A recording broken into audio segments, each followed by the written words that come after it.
শুভ সকাল, কেমন আছো সবাই? আশা করি গোপালের কৃপায় ভালো আছো। আমি কিন্তু ভালো আছি। সকাল 8টা বাজে, চান করে নিয়েছি, নিয়ে গোপাল ঘরে চলে এসেছি। দেখো আমার সোনা গোপালকে দেখেছো? ও গোপাল, গোপাল তোমাকে চান করাবো এবারে। তাহলে চলো আমি গোপালকে এবার সুন্দর করে সিংহাসনে রাখি। গোপালকে আদর করছো। সোনা, তুমি চান করবে সোনা? সোনা, তুমি বসো। আমি এমন করে কিন্তু আমার গোপাল সোনাকে বলি। আমার সন্তান যেমনভাবে আমি ছোটোবেলায় কথা বলেছি, আমার গোপালকে কিন্তু আমি এমন করেই কিন্তু সুন্দরভাবে কথা বলি। গোপালকে শয়ন থেকে তুললাম, এখন 8টা বাজে, দেখতে পাচ্ছ লাইট জ্বলছে চারিদিকে। আর আমার বড় গোপাল কিন্তু এখনও ঘুমাচ্ছে। আমার ছোট গোপালকে তুলে ফেললাম, তুলে এবার মশারিটা সুন্দর করে আমি রেখে দেবো। এই মশারিটা কিন্তু আগের দিন এনেছি আমি বাজার থেকে কিনে। এবার চলো ঠাকুরের বাসন টাসনগুলো সব মেজে গুছিয়ে নিই। আমার গোপালকে শয়নে দিয়ে সিংহাসনে বসিয়ে দিয়েছি। এবার আমি ঠাকুরের বাসনটা সব মেজে গুছিয়ে চলে আসলাম। এবার আমার সোনাকে দেখো আমি এখন স্নান করাবো। আর সেই সোনার জামাগুলো কিনে এনেছিলাম কিন্তু গোড়া বাজার থেকে। কলকাতায় গিয়েছিলাম বাপের বাড়ি, তখন কিনে এনেছিলাম গোড়া বাজার থেকে। আর গোড়া বাজারে কিন্তু খুব সুন্দর সুন্দর জামা কাপড় পাওয়া যায়। আমাদের গ্রাম অঞ্চলে না অত ভালো ভালো না সোনার জামা পাওয়া যায় না গোপাল সোনার।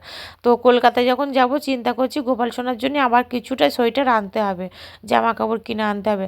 আর বলো না বন্ধুরা, যাওয়ার সময় পাচ্ছি না। আমার বড় গোপালের পরীক্ষা এসে গেছে, বুঝতে পেরেছো? ওই কারণে।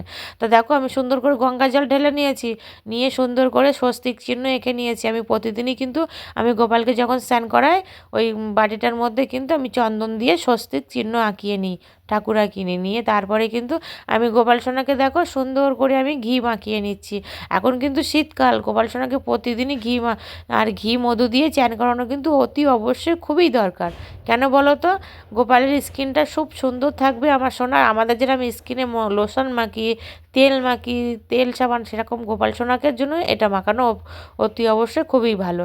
তারপর দেখো আমি গঙ্গা জলটা প্রথমে স্নান করিয়ে নিচ্ছি। প্রথমে একটা তুলসীর পাতা দিয়ে দিয়েছি, তারপরে এবার ভালো ফ্রেশ জল দিয়ে আমি চান করাবো। এবার দুবার করে চান করিয়ে নেবো। কেন বলো তো? গোপাল সোনার গায়ে তো ঘি মধুর লেগে আছে, তার জন্য সুন্দর করে দেখো আমি এখন স্নান করিয়ে পরিষ্কার করে নেব।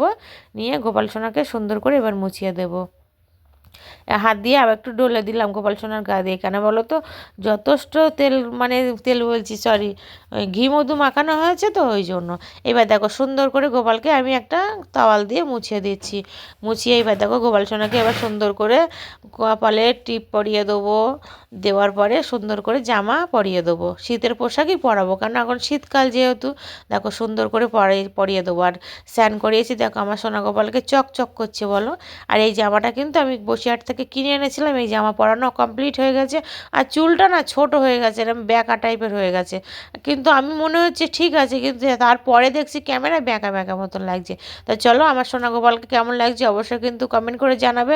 আর সবাই বলো রাধে রাধে, জয় শ্রীকৃষ্ণ, হরে কৃষ্ণ হরে কৃষ্ণ। গোপাল সোনাকে এবার সেবা দিয়ে দেবো। চলো, বাই বাই।